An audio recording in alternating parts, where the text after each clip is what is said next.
pressure for the young man fighting here in Las Vegas. Yo. Athletic Commission earlier this year began helping to build his name unintentionally by ruling him out as a potential opponent for Gennady Golovkin on May 5.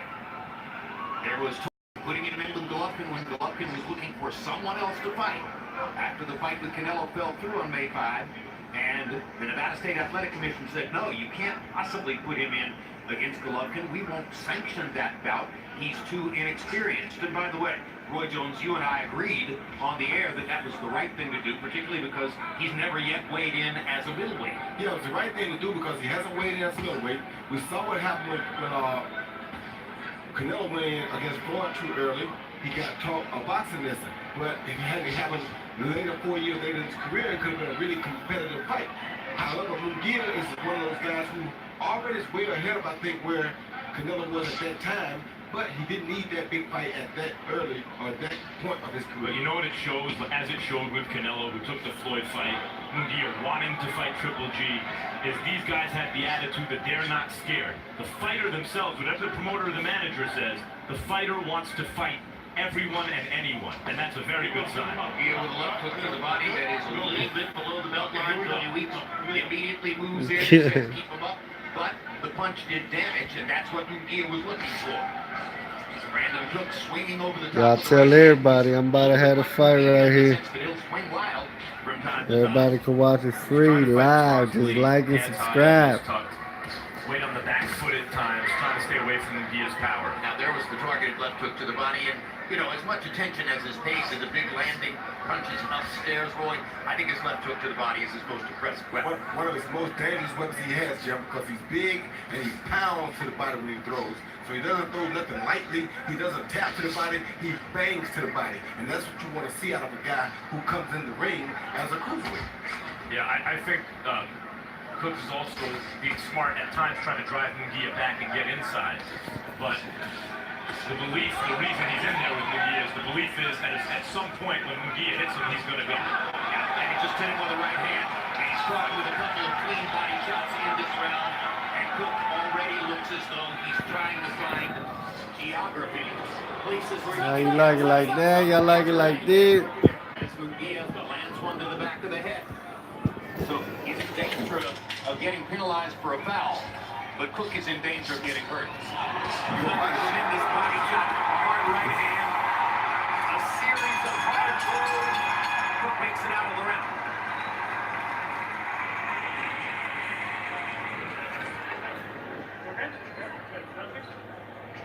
round. I gotta put you on, look. Hold on. We're gonna put you on the chair.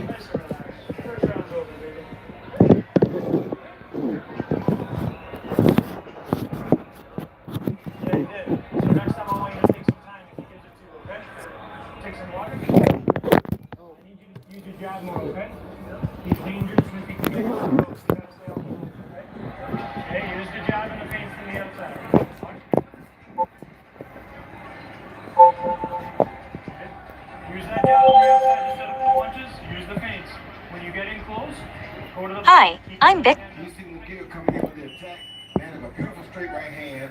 Doesn't get better than that, Jim. And I gotta say, also cheer because he took some really big shots from a cruiserweight in 10-ounce rival gloves.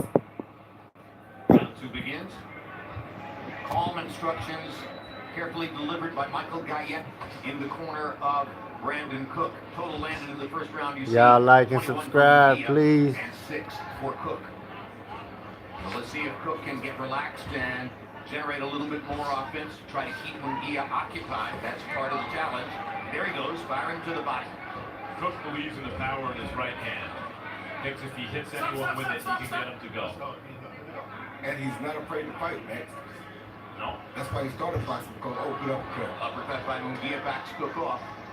The issue is if you don't have a deep amateur background, in exchanges, the guy with a better muscle memory tends to land his shots, and with Munguia, that can spell the end of the night immediately. Cook is showing a really good chin here. He's taking some really big shots already, and he's not had any bad reaction here. Haven't seen his legs go weak or nothing. And I think Munguia realizes he has to be careful. He's in danger of getting penalized for rabbit punches here because Cook is turning his head or ducking sometimes and presenting the back of the skull to Munguia at moments when Munguia has already started the arc of the punch. So he has to be careful not to foul him, even as he bats him around the ring as he's doing right now. And you see Munguia showing much more responsibility. Y'all like and subscribe if y'all want to see a lot more of these. So to show you that he's progressing with every fight. He hasn't Y'all gonna see all the HBOs free. He's doing some really good boxing tonight. Y'all just hit that like and subscribe, please. Although Smith a better technical fighter. Yeah, Smith a better technical fighter, Max, but he still can do the same foolishness that he was doing. He can do that against this kid. This kid may be a bigger puncher. He's not doing that. I mean, the story of this fight so far, and by the way, Cook just missed a right hand that might have been trouble. Munguia, the left hook to the body, the right hand from distance upstairs. Yeah, I agree, especially the left hook to the body. He throws that punch with resounding power. I gotta tell you, I don't like how quick how secure Munguia's hand. You're not gonna like how close that Cook right hand is. A short right hand he keeps throwing on the inside, and it just missed twice. Well, yeah, but the thing about it, Max, that's what I'm saying. His defense is a little bit better tonight because we saw Liam Smith landing that. He would have clocked him with yes. And part of that, I'm sure, is you know who you're in with. You know who can crack it, who you can afford to take some shots from. Stop. Munguia up after the left hook to the body. That's a pretty good idea. See Munguia poke a body shot on the break pan, something that a real veteran has to know how to do. A normal young guy don't know how to do that, but Munguia just did it. Shows you that he's very, very experienced. Cook gonna have to find a way to dodge that right hand. Yeah, it's impressive because Munguia's been against the distance. This is quite an assault. Cook is showing some chin in the early going. Right hand to the body by Cook to end the round.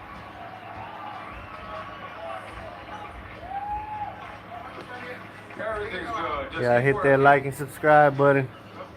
Everything's I'm gonna have these all the time. Every time HBO comes up, Jabs first, Jaime. Jabs I'll have all these Resistance in your range. on YouTube Live. 1-2 on the uppercut, okay? Y'all just like and subscribe. He's leaning in. When you take it to the ropes, switch it up. Switch the hook for the inside. Don't throw it to the back. Throw it to the inside, the belly, in the middle. All right, keep working just like you're doing now. Back straight up. Okay, you feel me? When he gets you to the ropes, he's teeing off on you. You gotta keep it in the center of the ring. Okay, keep it in the center of the ring. You gotta use the jab and the feints from the outside. Start trying to back him up. Back him up ain't gonna cut it. Okay? He's better on the front foot. Try and put him on the back foot. It's not working, so you gotta try something, okay? Good boy. One thing that you typically associate with Mexican great fighters, body punching. Jaime Munguia, through round 2, has landed 35 total punches, and 14 of them are body shots. So 40% of the punches Munguia is landing so far are body punches. Very responsible and remembering to go to the body gym. You always love to see that. Those aren't like little inside shots. These are wide, like George Foreman type of body shots. Sir. He's really cracking them with the hook to the body. There's the danger of the rabbit punch again. As Munguia was throwing while Cook was turning his head, and now we have the first knockdown of the fight. Comes from a series of punches, including a punching right hand by Jaime Munguia. 22 to go in round 3 as Cook gets up from knockdown number 1, and again, looks for space in the ring. And here's the fire of Munguia. He will yell at opponents. He will jump up and down. He shows a lot of emotion when he's in the ring, Roy, and you say it's a good thing. Very good thing. Oh, what a body shot. What a body shot. How do you survive that? Very good thing. Now, it's tough. The only weeks are going to stop the fight. As an alley assault was taking place, and Jaime Munguia, Hey, y'all hit them comments. violent fighter. Let me know if y'all want me to keep doing this every time HBO comes on. I have a fight up live on YouTube. Just hit the like and subscribe. He wasn't simply teeing off without a plan. He was throwing vicious, big arcing hooks to the body that was setting up Cook for anything else Munguia wanted to do. That was, as you said, Jim, violent. He is as graphically violent a fighter as I've seen in the sport in quite a while. I agree with you, Jim. And being so big and having such a big size display on these guys makes a whole lot of difference too. Because this guy, Brandon Cook, was taking a lot. Y'all put some comments. Let me know if this is good or y'all need me to move it or what. That was our last preliminary fight, and Munguia has scored a third round knockout, and we've got an hour and 20 minutes to go before the main event. And Roy, let's take us through the replays here. Starting with the first knockdown. Here we see Munguia on the attack, getting him against the ropes. Yeah, he actually put himself against the ropes this time. So Munguia started to tee off like his corner told him, don't get against the ropes because that's when he tees off. And you see him throwing overhand rights, left hook. Got hit with overhand right with that, came back with a violent left hook right behind the head, and that one hurt Cook pretty badly. Hit him again on while he was down, but he didn't mean to. He just was already, the momentum, I think, was already going that direction. Secondly, he came with a left hook right there, a good straight right hand to the chin. That body shot really caused the second knockdown. I know he got hit with a headshot afterwards, but that body shot was really the end of all of that second action. Well, I'm not even sure it was a knockdown. I don't know that he ever went down. I think Tony Weeks just had to step in and rescue him. Yeah, he did. From the continuous violent assault of Jaime Munguia. And Brandon Cook showed a big heart because he refused to go down after being hit by all those thunderous shots.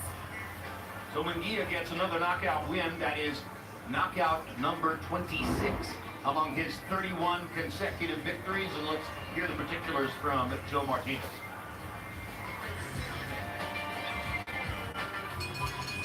Ladies and gentlemen, the end comes of the official time. 1 minute, 3 seconds. Round number 3. Referee Tony Weeks stops his bout for your winner by TKO. He is still the undefeated WBO Junior Middleweight Champion of the World, de Tijuana, Baja California, Mexico, Jaime Munguia.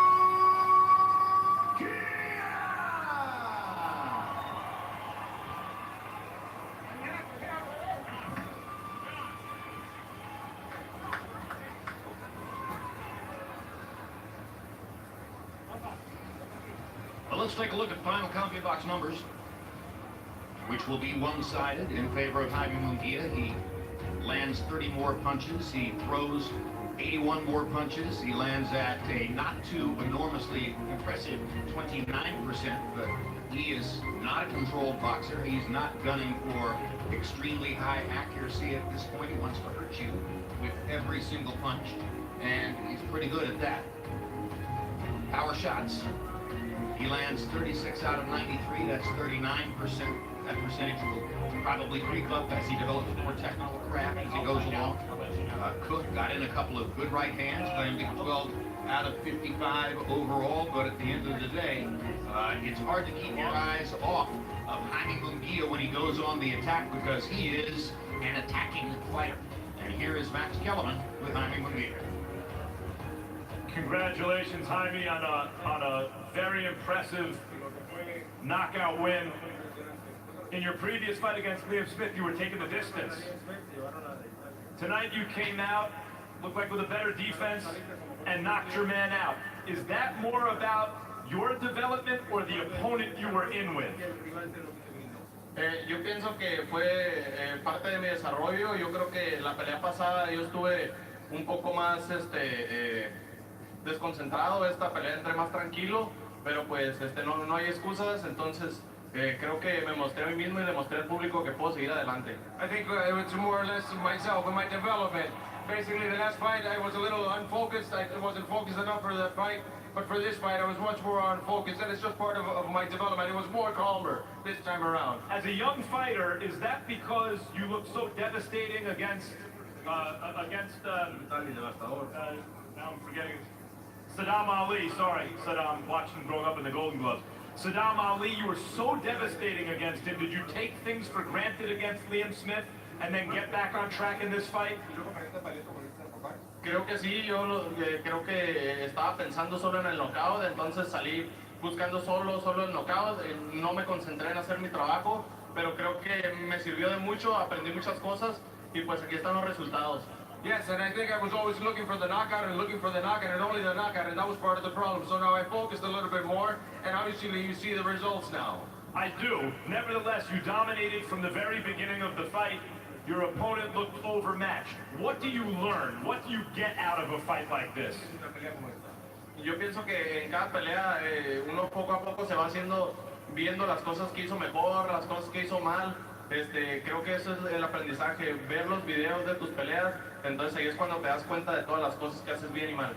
in each fight, you see what you did well, what you didn't do so well, and you watch the videos and you see it, you learn from each fight, and that you bring that in, you implement it for the next one. Not long ago, you wanted to fight Gennady Golovkin, and good thing you had people around you who said, wait a minute, you're still developing. Now you have a belt, you've been on HBO 3 times, you're very young and exciting, and you scored a knockout tonight. Triple G is fighting Canelo in the main event, of course. Hey, who do y'all got? Who do y'all got? Canelo or Triple G? Expose the audience to potential challengers. Y'all like and subscribe. To the top middleweights. How far away do you think you are? Y'all want to see more of these HBOs all the time? Y'all like and subscribe. Estoy aprendiendo muchas cosas. Tengo 21 Don't worry, I'm gonna keep going. Pero claro que si me lo proponen, yo aceptaría la pelea. It's a process. I'm learning a lot of things. I got y'all. I'm gonna keep going. I'll take the fight. What do you think Robert Alcazar would say about that? No, pues está muy emocionado. Creo que hemos aprendido muchas cosas. Creo que diría que sí y seguiremos adelante. He would be very excited. We've learned a lot of Yeah, things. everybody going for Canelo. I see y'all. As the fighter, you've shown a willingness to get Nah, hasn't started yet. Triple G before anyone knew who you were. Y'all just go like and subscribe for me. To have your promoter, your manager, your trainer say, wait a minute, slow down. Y'all want it straight up? You already want to fight the best. It look better like that? Como yo lo digo, yo también lo entiendo, pero yo It solamente look quiero better sideways. que puedo seguir aprendiendo. Quiero pelear con los mejores para así demostrar que soy el mejor. Yes, I know what they're feeling. You know, I feel that way as well. But honestly, I want to fight the best to show that I am the best. I gotta fix it up for y'all. Progress and watching you each and every time you step into the ring. Thanks a lot, Jaime. Congratulations. Jim? Thank you very much. Alright, y'all just like and subscribe my page, please. I have all these HBOs all the time. Canelo Alvarez and Gennady Golovkin into the ring by 8 p.m. Pacific, 11 p.m. Eastern Time. We should have no difficulty doing that. If you like looking at us on camera, get ready. Well, what should I change the name to? What do y'all want the name to? 364 days to September 16 last year. It should start in about an hour or something. In highlight form between Gennady Golovkin and Canelo Alvarez. Don't worry, if they shut me off, I'm gonna turn it right back on. So y'all like and subscribe, because I heard they turn them off sometimes. Take us through what you see, Roy. Right away, we saw Canelo being the aggressor on the counter punches. Anytime Triple G came at him, he was already Yeah, He notification was squad. already prepared to make Triple G back up some, which is something that we're not used to seeing Triple G do. That's why he got the advantage early. He was going to the body, and he just kind of stalked Triple G. Y'all hit that like and subscribe. Max Kellerman has joined us now. Max, your thoughts? Well, look, in the first fight, Triple G had his whole legacy on the line. Because it's one thing to be the ducked guy. It's another thing to be the guy who finally gets in there. Okay, let's see what you got. Had he lost or been knocked out, especially against Canelo, that would have, in the minds of many, meant that he'd been overrated the whole time. Y'all just like and subscribe, man. Pressure on Triple G to fight a more careful fight than he normally does. That gave Canelo actually fewer counter-punching opportunities when he went to the ropes. And so we had a less explosive fight, as good as it was, than we might get tonight. But it also meant that Canelo had opportunity early in the rounds when they were still in the center of the ring to dictate what was happening. Even though he was the counterpuncher, to be first, to box in circles. And Canelo did that early in the rounds, particularly in the first 3 and the last 3. I've looked at this action dozens of times. And here is my increasing, overwhelming impression. Both of them are monster punchers. And both of them have nearly incredible chins. You hit the nail on the head just then. The chins that those two displayed in that first fight. I mean, they were connected on the button with huge power shots, and no one went down. Now there's the Adelaide Bird scorecard, which was the source of such enormous controversy. You can dismiss that scorecard. It bears no relation to reality whatsoever. Neither fighter won anything like 10 rounds in the fight. And so you just throw that out the window. It was a blight on the sport and remains so going into this rematch. Here's Dave Moretti's scorecard, which was the closest card to what media and fans believed to have been the case in the fight. particularly the part where you see Golovkin winning 7 straight rounds in the middle of the fight, losing the first 2, losing the last 3. A lot of people agreed with that view. Ultimately, most people thought Golovkin had won the fight, and Moretti thought he won it 115 to 113. And now here's Don Trump. The draw, in effect, because he wound up. Hold up, don't worry, I got y'all.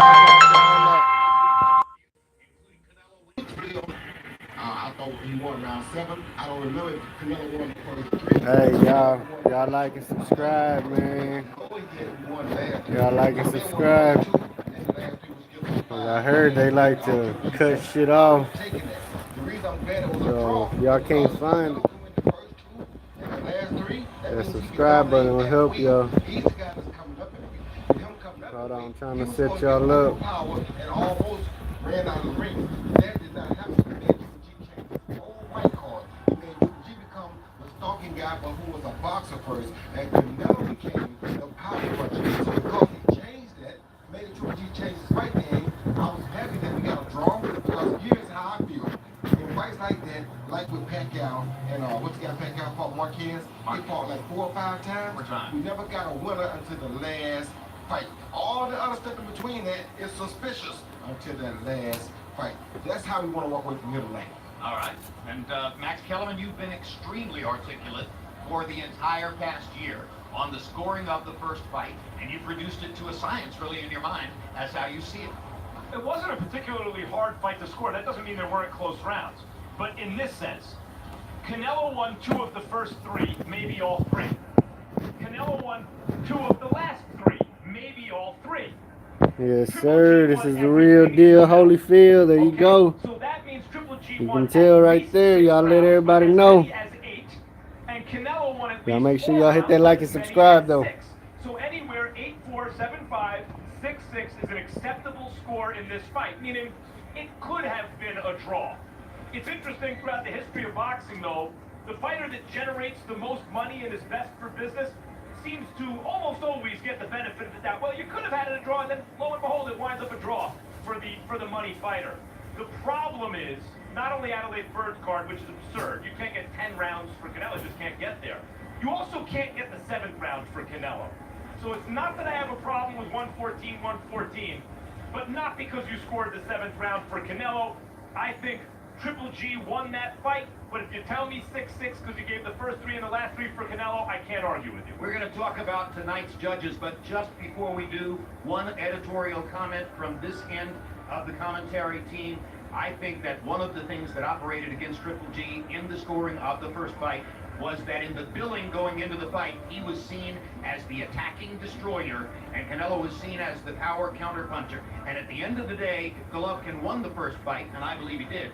He won it with his jab. He won it by controlling the ring and controlling Canelo in the middle rounds, and that was not what people expected to see. They expected to see more power punches landed. They expected to see him at least threaten to get a knockout in the fight. Instead, he won with his jab, and by the way, statistically, he has the most effective jab in boxing, but I think it would be important for him, or helpful to him tonight, in dealing with the scorecards, if he can perform in the expected role of Triple G. Well, keep in mind, Triple G was a dominant international amateur, wound up with a silver medal in the Olympics, but won almost all of his amateur fights. And when you are a dominant amateur like that, you have boxing skills. You can't get there just by being a brawler. So as the competition has increased, particularly in his last 2 fights against Daniel Jacobs and Canelo, he's brought out the boxing skills, which means a lot of jabbing, but it also means he's taken fewer risks, particularly to the body against Canelo. And as I said, I believe that's because his entire legacy was on the line in the first fight. He didn't want to risk being knocked out, because then the story would have been the first time he got a crack, and really the big time in a mega fight, he lost. And he lost badly. And that calls into question the entire part of his career, the rest of his career, where he was avoided. Well, sure, he was avoided. That doesn't mean he would have beaten all those fighters. And that kind of pressure on Triple G had to fight listen, he still took risks, but but not the kind of risks to the level where he and Abel Sanchez were talking Mexican style. The kind of risks that may have resulted in a knockout one way or another. I believe tonight he takes those kind of risks. Well, let's ask a guy who was unbeaten through the major portion of his career about that kind of pressure. Roy, what do you have to say about that? I was just going to say, Max touched on it at the end. Part of that pressure, Jim, though, he put on himself by adapting the Mexican style. The Mexican style means no steps backwards, no dodging, no ducking, fighting. You parry off, punch off your shoulder. No winning the fight with your jab. No, you go out there, you land power shots. You said Mexican style. That's what y'all adapted. When you adopt that, we expect to see you go out there and fight the Mexicans, but we expect you to be more Mexican style than him because you have adopted his name now. I think that's an absolutely brilliant comment and part of the entire picture that I was getting to when saying he needs to perform in the role of Triple G. Let's take a look at who the official judges are for tonight's fight, the second fight between Canelo and Triple G. Glenn Felton, he is from the East Coast, Connecticut. He's had 109 title fights. He scored 2 Canelo fights. Had Canelo over Chavez Jr., a blind man could have scored that fight. Had Canelo leading over Khan, and that was a reasonably close fight up until the inevitable happened, and Canelo threw the throwaway jab in the right hand over the top, which is a combination that has gotten him knocked out of the year twice against both James Kirkland and Amir Khan. Golovkin fights judged. It was very easy to know that Golovkin won every round against David Lemieux. He did that with his jab, by the way. It was easy to know that Golovkin was leading Matthew Macklin at the moment that he broke his rib with a body punch and knocked him out. And it was easy to know that Golovkin was beating Gabe Rosado, even though Golovkin had a bad case of the flu that night while cruising to a 7th round technical knockout. Dave Moretti. And Max, tell us about Dave Moretti. A veteran judge. Listen, what I'm interested in here, Jim, is that Canelo, in his biggest fights, there always seems to be a judge that, look, against Mayweather, gave him a draw. Floyd won 10 rounds. Against Triple G, gave him 10 rounds. Triple G won between 6 and 8 rounds. Against Miguel Cotto, had the fight scored wider than we had seen it ringside. We saw it as more competitive. Canelo always seems to have at least one judge who really likes what he does. And the question is there a judge tonight who feels that way? And who will it be? Well, 119-109 over Cotto. That is a striking score because the other judges saw it much more closer than that, and so did Harold Letterman. Now, here's the third of our official judges, Steve Weisfeld. And by the way, he worked with us on our Boxing After Dark telecast for quite a while years ago, Max, working with you and Bob Papa when Bob Papa was calling those fights for us. And you could see Weisfeld scoring Golovkin, had a decision win over Daniel Jacobs, 116-112. That was a very, or 115-112. That was a close fight. But Golovkin did have a knockdown of Jacobs, which was helpful and instrumental in creating the decision. Had Golovkin ahead 70-62 against David Lemieux, that was easy to score. And Willie Monroe, that was another one that was easy to score. You have any thoughts about Steve Weisfeld, Roy? No, I don't have many thoughts about him. The 115-112 for Golovkin over Daniel Jacobs could have been questionable because that was a pretty good fight. But other than that, I think everything else is pretty good. I thought 15-12 was right on the money, 7-5 Golovkin plus the knockdown. That's how I had it. I'll say this about Steve Weisfeld. The reason there are 3 judges judging a fight, you have 3 different sides of the ring. You don't have 4 because you get more draws. And the idea is they see it from different angles. The same round could be viewed differently based on the perspective of the judge, the physical, literal perspective of the judge. So you look at any judge's scorecards, and watching on TV, which may be the best vantage point overall, you may disagree with a card here or there. I've disagreed with a few cards of Weisfeld. But Steve Weisfeld is as good a judge as there is. I can't remember one scorecard he turned in where I said, wow, how did he get that? And in fact, I agree right down the line with every single score that was just displayed of Weisfeld. All right, well, let me talk to both of you about something before we go forward on further subjects. And since we've spent all this time talking about the judges and how they score, and we're dealing with that partially because the first fight ended in a draw, what a lot of fans out there are looking for is, hey, these are 2 big power punches. Yeah. Somebody needs to knock somebody out. What are the scenarios in your head, Roy, by which we wind up with a knockout victory for either tonight? But the way I feel that Triple G can get a knockout is if he goes out, he is the power guy. He can either land a shot early that Canelo doesn't see, or he can try to wear Canelo down, put the pressure on him, make Canelo fight in those middle rounds that Canelo laid back in the last time, and hopefully he can wear him down, throw more body shots, and get a knockout to the head later in the fight. For Canelo to get a knockout, I think the only way he really gets a knockout is if he digs to the body more, stays into the fight more than just 2 rounds like he did last time. Fight rounds 1 through 8 with a vicious body attack, and I think that's the only way he could possibly score a knockdown, but I think his would be more of a body shot or body shot induced. All right, I can give you a couple Tell everybody of that y'all like and parallels subscribe, where I think y'all like either and guy could score a subscribe. knockout. For Canelo, if you recall Vince Phillips' Costa Tszyu fought not so dissimilarly sometimes to the way Golovkin fights, real power jab, a heavy-handed guy. He came in, and against a good veteran counterpuncher, over time he got broken down, taken apart, and eventually stopped. If Golovkin wants for a knockout, I think Julio Cesar Chavez, Edwin Rosario, going to have to take risks, walk through big counterpunches.